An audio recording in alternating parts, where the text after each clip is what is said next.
Hello बच्चों, आइए प्रश्न को देखते हैं। प्रश्न दिया गया हमें उस द्विघवृत्त का समीकरण ज्ञात कीजिए जिसकी नाभिया +-3 0 और बिंदु 2 और वर्गमूल 7 से होकर जाता है। बच्चों, इस प्रश्न की जो हमारी मुख्य अवधारणा वो क्या बनती है?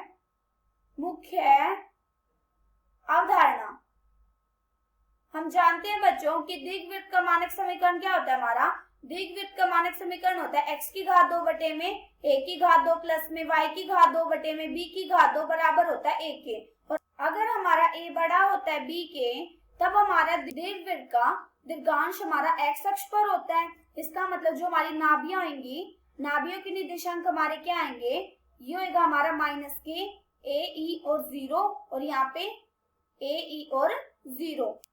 और इसकी जो हमारी नाभियां होंगी, नाभियां जब हमारा a बड़ा होता है b के, तब हमारी नाभियां होती है +-k a e और 0। जब हमारा a बड़ा होता है b के, तब हमारा एक सूत्र होता है, उसमें क्या होता है? b की घात 2 बराबर होता है a की घात 2 गुणा में 1 - e की घात 2 के।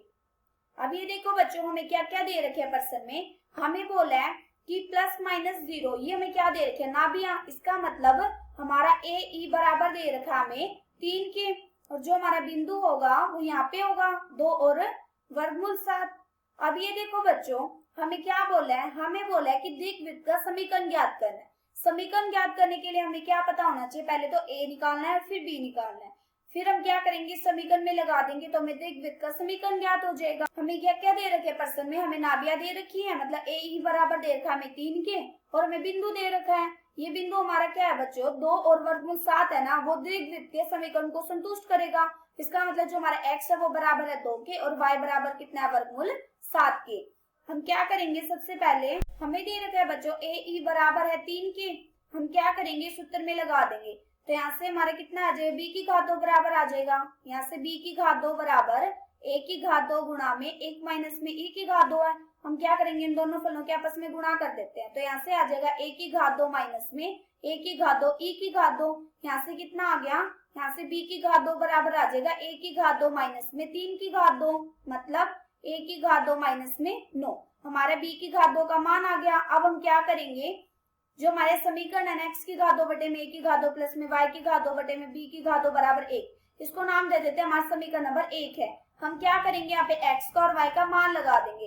यहाँ पे हमारा x बराबर कितना है? 2 और y बराबर कितना है? वर्गमूल 7। यहाँ से कितना आ जाएगा मान लगाने के बाद?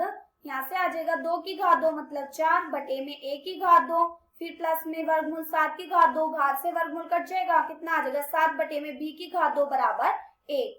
इस समीकरण का नाम रख देते हैं, हमारा समीकरण नंबर 2 है, और इसका रख देते हैं समीकरण नंबर 3। हम क्या करेंगे?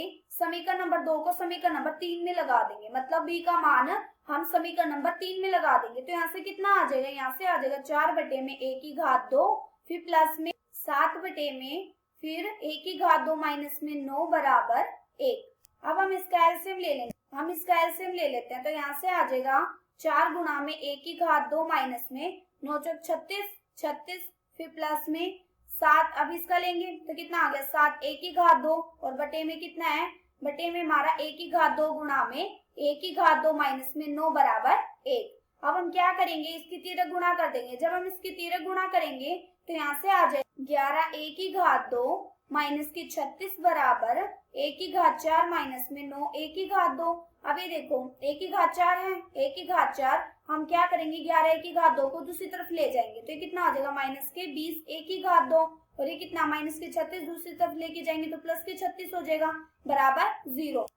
हम इसको किससे हल करेंगे? गुणाखंड विधि से हल करेंगे। तो यहाँ से कितना आ जाएगा? यहाँ से आ जाएगा a की घात 4 माइनस में 18 a की घात 2 माइनस के 2 a की घात 2 प्लस में 36 बराबर 0। हम क्या करेंगे? इन दोनों फलनों से a की घात 2 को उभयनिष्ठ ले लेंगे, तो अंदर आ जाएगा a की घात 2 माइनस में 18, और इन दोनों फलनों से -2 को उभयनिष्ठ ले लेंगे, तो अंदर आ जाएगा a की घात 2 माइनस में 18 बराबर 0। यहाँ से a की घात 2 माइनस में 2 और यहाँ पे a की घात 2 माइनस 18 बराबर 0। यहाँ से a की घात 2 बराबर क्या आ गया? 2 और 18। अभी देखो यहाँ पे हमारे a के 2 मान निकल गए, a की घात 2 का 2 और 18 निकल गया। अब हम क्या करेंगे? इसका मान हम जानते हैं कि b की घात 2 बराबर a की घात 2 माइनस 9 था, ये हमारा समीकरण नंबर 2 था।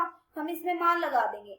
जब हम मान लगाएंगे, अभी देखो जब हम a की जगह 2 रखेंगे तब ये माइनस हो जाएगा b की घात 2, और ये माइनस होना नहीं चाहिए। इसका मतलब a की घात 2 बराबर 2 तो नॉट पॉसिबल है, मतलब ये हो ही नहीं सकता। तो हमारा क्या बच गया, इसका मतलब a की घात 2 बराबर है हमारा 18 के। अब हम क्या करेंगे, a का मान a की घात 2 की जगह अब हम 18 रखेंगे, तो यहाँ से b का मान आ जाएगा। b की घात 2 बराबर कितना आ जाएगा, b की घात 2 बराबर आ जाएगा a की घात 2 मतलब 18 माइनस में 9, कितना आ गया, 18 में से 9 गया, कितना आ गया 9। b की घात 2 का मान कितना आ गया हमारा 9।